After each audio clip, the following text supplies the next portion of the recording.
Nous, ressortissants nigériens vivant au Bénin, sous la bannière du Haut Conseil des Nigériens, avons décidé de nous prononcer par rapport à la situation socio-politique et sécuritaire de notre cher pays, le Niger, ce jour 24 août 2023 à l'ambassade du Niger à Cotonou. Appelons les forces vives du Niger, de l'intérieur comme de l'extérieur, à sortir notre pays de sa situation de domination. Vive l'armée nigérienne! Appelons les forces vives du Niger, de l'intérieur comme de l'extérieur, à rester mobilisées pour la défense de la patrie. 3. Fustigeons les sanctions prises contre notre pays par la CEDEAO et l'UMOA. Condamnons la tentative de déstabilisation de notre patrie, devenue une nation de convoitise par les puissances colonialistes et impérialistes en complicité avec certains pays de la CEDEAO. Nous disons oui à une solution diplomatique et consensuelle. Nous disons oui à une solution diplomatique et consensuelle. Nous disons oui à une solution diplomatique et consensuelle. Pour la 4e fois, nous disons oui à une solution diplomatique et consensuelle.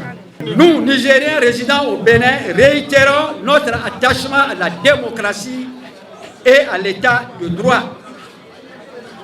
Nous exhortons les Nigériens vivant au Bénin à rester unis, solidaires et fraternels. Nous appelons enfin son Excellence, Monsieur le Président de la République du Bénin, Monsieur Patrice Talon, à sauver les nombreuses vies en souffrance en autorisant l'ouverture des frontières béninoises afin de permettre la reprise des flux des biens et des personnes avec le Niger. Invitons enfin tous les Nigériens vivant au Bénin à multiplier des prières collectives pour que règne la paix et la cohésion sociale au Niger, au Bénin et dans la sous-région. Merci. Vive! Vive le CNSP! Vive le Niger! Vive la solidarité! Qu'Allah bénisse et protège le peuple nigérien et ses nouvelles autorités. Je vous remercie. Je vous remercie et je peux vous assurer que toutes les dispositions utiles seront prises pour que la présente déclaration soit transmise à qui de droit. Je vous remercie.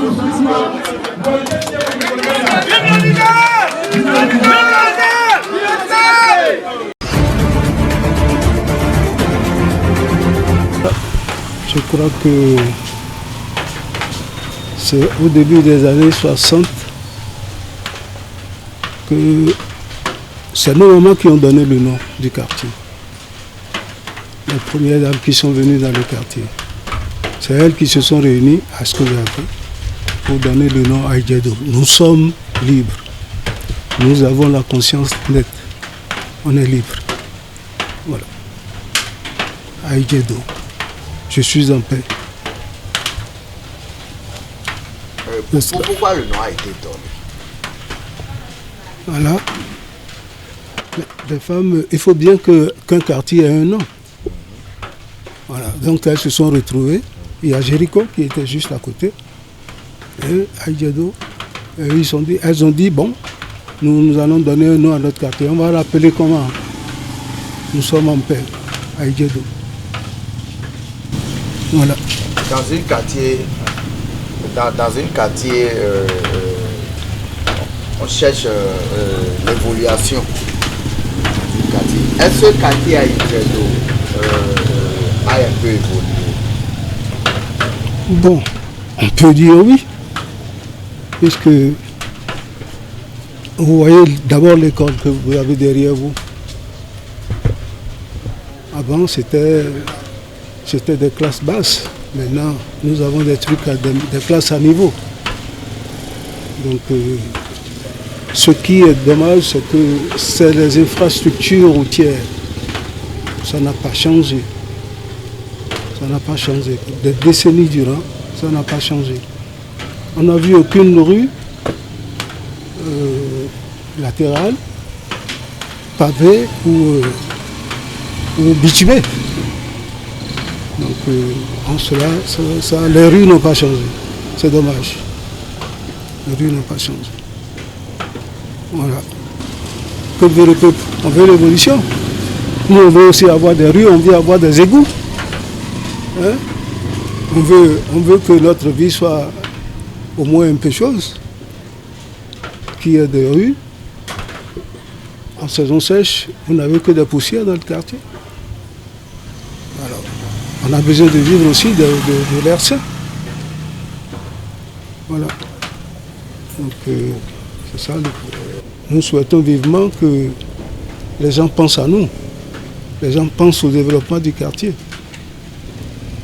Nous avons besoin de routes, nous avons besoin d'infrastructures. On n'a même pas d'infrastructure sportive.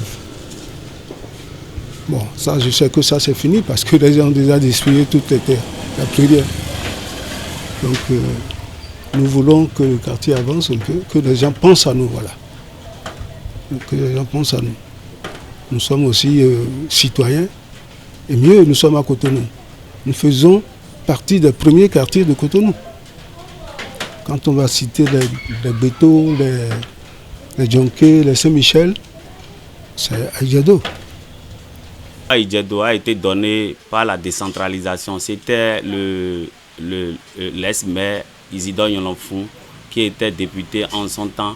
C'est des autochtones, c'est eux qui ont proposé des noms. Et les quartiers Aïdjedo, il y a 4 Aïdjedo. Il y a Aïdjedo Toukou, il y a Aïdjedo Villon, S Aïdjedo 3. Il y a Aïdjedo Bego, là où vous êtes aujourd'hui, qui est S Aïdjedo 4. Et il y a Aïdjedo Achito, qui est l'S Aïdjedo 2. Donc Aïdjedo est subdivisé en 4. C'est un peu comme ça. C'est la décentralisation qui a fait que nous sommes devenus Aïdjedo. Sinon, c'était Djidjek Bego. Djidjek Bego. Il y avait la brousse ici. C'était une immense brousse. Donc, les gens vivaient dedans. Donc, c'était Djidjek. Donc, ils ont fait la répartition. Ils ont fait la décentralisation. A permis à ce qu'aujourd'hui, nous nous retrouvons dans notre territoire. Et c'est Aïdjedo Bego. J'aime bien les t-shirts moulants. Quand on le matin, tu me vois direct, tu sais que bon, je ne veux pas porter les trucs cintrés. Du coup, j'aime les trucs qui ont plus d'espace et je me sens libre dans ma peau. Et puis les trucs qui sont à la mode. On est jeune avec le temps, bon, tu dois sortir, faire des trucs. Donc ce que tu dois porter, pour que ça soit un peu drip, quand on te voit, on sait que bon, toi, tu connais. Ouais, c'est ça, les casquettes, les t-shirts, les pantalons, les chaussures et tout. Le style vestimentaire que moi je préfère, c'est les chemises en soie ou bien en satin, et puis les jeans, c'est parce que c'est ample et tout. Et puis j'aime bien aussi les t-shirts sur les jeans, j'aime bien les jupes aussi avec des tops. Moi j'aime bien ça parce que d'abord c'est ample, je suis à l'aise dessus. Et puis je trouve que c'est sexy aussi, ça montre bien mes formes et tout. Voilà, les jupes avec top. Les chemises, c'est professionnel, ça va partout je trouve. J'aime beaucoup plus le style classique. C'est-à-dire les t-shirts, les bombas, ça dépend aussi de la tendance. Et aussi les chemises en soie et autres. Parce que ça reflète un peu plus ma personnalité. Je suis du genre ne pas porter des trucs serrés. Je suis du genre relax quoi. Donc je préfère plus mettre les bombas, les t-shirts et voilà. Nos jeunes là, ce qu'ils font là, ils s'habillent débraillement. Mais maintenant, je dis de propre.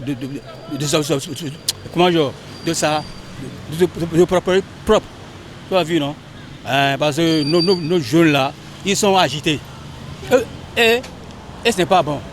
Nos jeunes là, ils sont agités. Mais ce n'est pas bon. Hein? Bon, aujourd'hui, les jeunes s'habillent de façon dépraillée. Et bon, d'autres portent des jeans déchirés et des habits à ciel ouvert. Le style vestimentaire des jeunes. Bon, la jeunesse, elle s'habille en son temps. Elle s'habille comme à son époque. J'ai mon regard personnel là-dessus. Il n'est pas critique, il n'est pas non plus appréciatif. Mais j'ai quand même mon regard sur le style vestimentaire des jeunes. Ils sont comme ils sont. Je ne vais pas les pointer du doigt, mais ils sont comme ils sont. Voilà. Et parfois, on voit des styles qui sont à décrier. D'accord, on voit des styles qui sont à décrier, mais est-ce que c'est suffisant pour leur porter un regard? Je ne suis pas de leur époque, donc je ne peux pas clairement porter un jugement de valeur sur le style vestimentaire. C'est un peu ça, quoi. Donc, tout ce qui vient de l'Europe, là, c'est ça que nous on copie ici. Donc, on n'a pas à s'imposer. Donc, d'une manière ou d'une autre, on est obligé de les suivre. Parce que les télévisions, tout ça là, montrent qu'on les suit. Les habillements, tout ça là. Or, nous sommes africains. Je crois que nos habits nous sied ici. Par exemple, quand moi j'étais au nord à Parakou, les lundis et les vendredis, nous sommes en tenue locale. C'est très beau, c'est joli. Mais quand tu viens à côté, tu portes ça là, on te regarde même pas. C'est comme si tu es venu du village, quoi. Donc, moi, je vois que c'est l'Occident qui nous a colonisés. Et puis, bon, on est obligé de faire avec. Quand tu vas rester dans un groupe, tu es obligé de...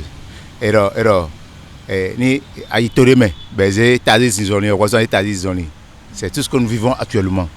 Donc, nous, étant un conseil jeune, les on a donné une idée, habillé ample et non loin. Parce qu'ils ont déjà copié l'Occident de telle manière qu'ils sont déjà habitués à ça. On ne peut leur rien faire par rapport à ça. Mais on peut les conseiller quand même. Quand vous voulez sortir là, quand tu portes l'habit local, c'est très joli et tout ça. Donc moi je crois que c'est les tailleurs qui vont plutôt manager sur ce plan.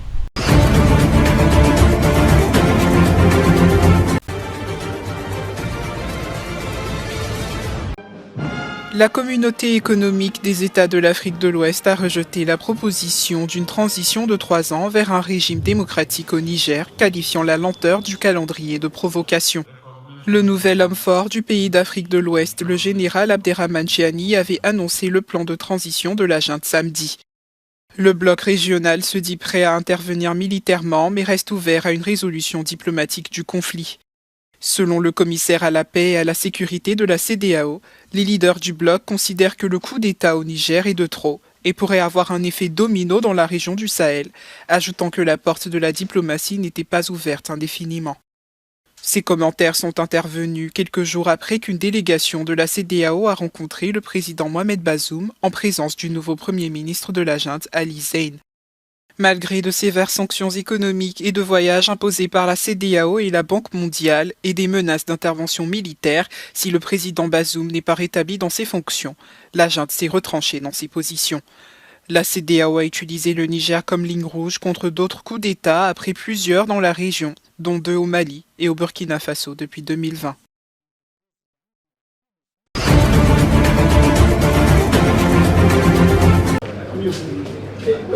Alors qu'il dit avoir souffert des attaques et pillages de biens publics dans divers secteurs, lors du bras de fer entre le pouvoir et Ousmane Sonko, l'État du Sénégal va se constituer partie civile. Il attend d'être dédommagé par l'opposant. Depuis mars 2021, M. Ousmane Sonko s'est singularisé par des discours violents, des appels incessants à la haine, à la désobéissance civile, à l'insurrection, à l'irrespect des institutions et à leur renversement par des procédés non démocratiques. Quant à Juan Lopez Branco, avocat au barreau de Paris et constitué pour le compte de M.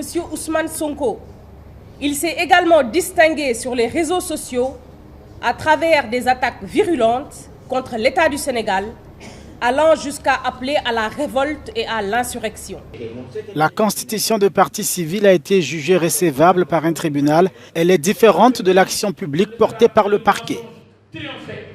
Par lettre en date du 7 août 2023, l'agent judiciaire de l'État a informé les juges d'instruction de sa constitution de partie civile dans les procédures ouvertes contre M. Ousmane Sonko, M. Juan Branco et d'éventuels complices ou co-auteurs. Un pool d'avocats chargé de défendre les intérêts de l'État du Sénégal a également été mis sur pied pour se constituer dans ces procédures et dans toutes autres concernant les dégradations, les pertes, les préjudices infligés à l'État du Sénégal dans ce contexte. Jeudi, les avocats n'ont pas précisé la valeur réelle des dommages présumés subis par l'État.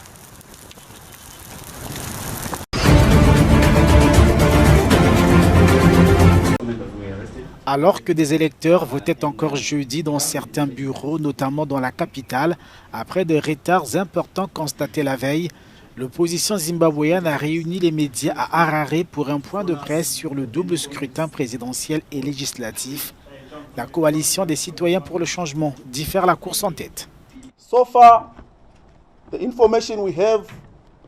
Jusqu'à présent, les informations dont nous disposons indiquent que nous sommes en tête de l'élection présidentielle, confortablement installés, et que nous obtenons de bons résultats aux législatives.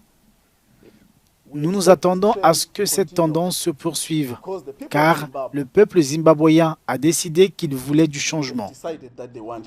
Malgré cette assurance, l'opposition zimbabwéenne dénonce un processus électoral fondamentalement défectueux et incapable de produire un résultat électoral libre et équitable, tout en appelant à la vigilance.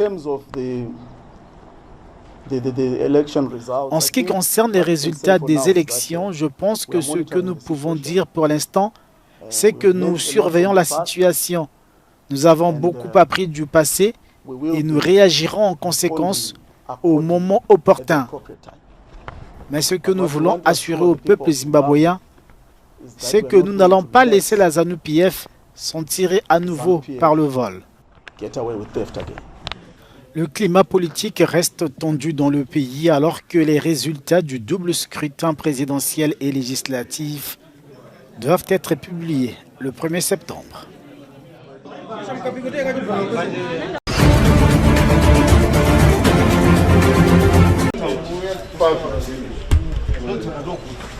Une quarantaine d'observateurs zimbabwéens travaillant sur les élections présidentielles et législatives ont été arrêtés mercredi soir dans un hôtel de la capitale, selon les forces de l'ordre. Les observateurs se sont vus confisquer leurs ordinateurs et téléphones portables. Selon le porte-parole de la police, ces personnes coordonnaient la publication présumée des résultats des élections par certaines organisations civiques. Les personnes arrêtées appartenaient à deux grandes organisations pro-démocratiques, le Zimbabwe Election Support Network et l'Election Resource Center, qui ont notamment procédé à des décomptes de voix parallèles. Le porte-parole de la coalition des citoyens pour le changement, principal parti de l'opposition, dénonce un abus de pouvoir. Selon lui, le gouvernement en place cherche à empêcher les observateurs de surveiller et de diffuser la vérité sur les élections. Opposition et observateurs redoutent désormais de la fraude lors du décompte des bulletins. Les résultats doivent être publiés dans les 5 jours suivant le scrutin.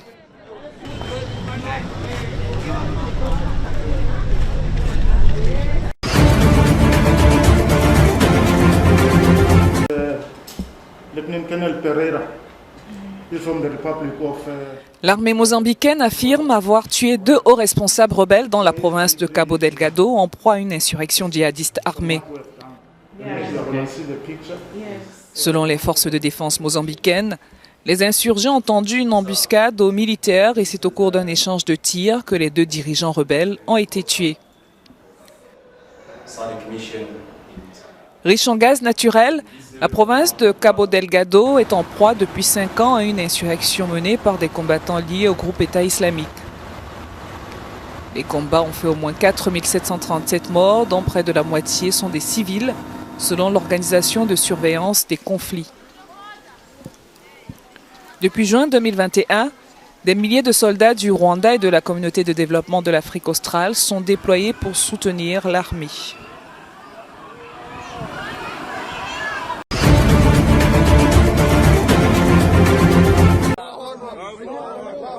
Le chef de l'armée soudanaise Abdel Fattah al-Burhan est apparu pour la première fois hors de son quartier général à Khartoum. Sur des vidéos diffusées par l'armée ce jeudi, le général s'adresse à ses troupes sur la base de l'armée de l'air de Wadi Sidna, au nord de la capitale, en pleine nuit. Nous combattons pour le Soudan, pas pour un individu ni pour un parti, déclare-t-il d'après les enregistrements. D'autres vidéos le montrent en plein jour, au milieu de civils dans la seconde ville du pays, Omdurman. Des habitants y ont signalé des combats. Les images montrant le chef de l'armée soudanaise n'ont pas pu être vérifiées de façon indépendante. Leur publication intervient au 5e jour de combats cruciaux entre l'armée et le groupe paramilitaire des FSR. Au Darfour, à l'ouest du pays, les FSR du général rival Mohamed Hamdan Daglo ont annoncé avoir été rejoints mercredi soir par des combattants appartenant au mouvement de l'actuel numéro 2 de l'armée. Le conflit au Soudan a causé la mort de milliers de personnes et déplacé plus de 4,6 millions de femmes, d'hommes et d'enfants en 4 mois.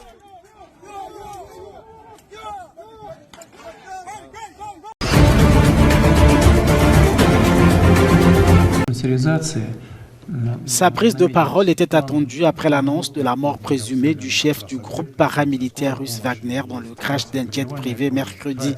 Le président russe s'est exprimé jeudi. Vladimir Poutine a salué la contribution à l'offensive en Ukraine d'Evgeny Prigojine.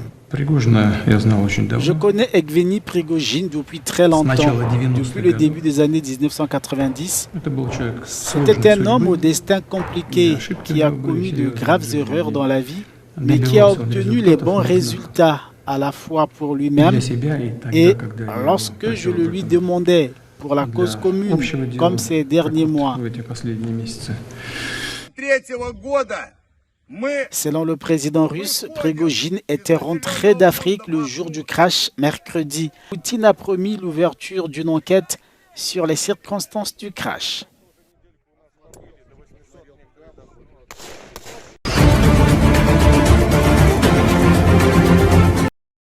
Les BRICS représentent désormais 47% de la population mondiale avec un produit intérieur brut s'élevant à 36% du PIB mondial. Cela fait suite à l'annonce de l'admission de 6 nations au sein du bloc économique lors du 3e et dernier jour du sommet à Johannesburg. Nous avons décidé d'inviter la République argentine, la République arabe d'Égypte, la République fédérale démocratique d'Éthiopie, la République islamique d'Iran, le Royaume d'Arabie saoudite et les Émirats arabes unis à devenir membres à part entière des BRICS. L'adhésion prendra effet à partir du 1er janvier 2024.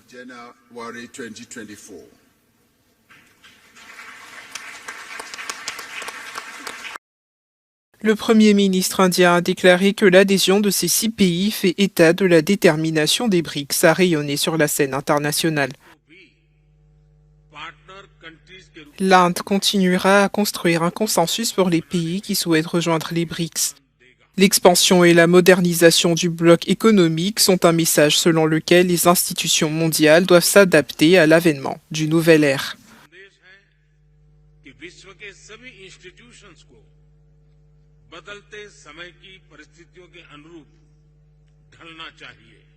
En réaction à l'expansion du bloc, l'ambassadeur Anil Soukal, Sherpa des BRICS, a déclaré avoir reçu des demandes d'adhésion de la part d'une vingtaine de pays. Nous avons reçu des demandes de 22 pays. Tous les pays que nous avons pris en compte avaient déposé une demande officielle. L'expansion devrait se faire de manière très structurée.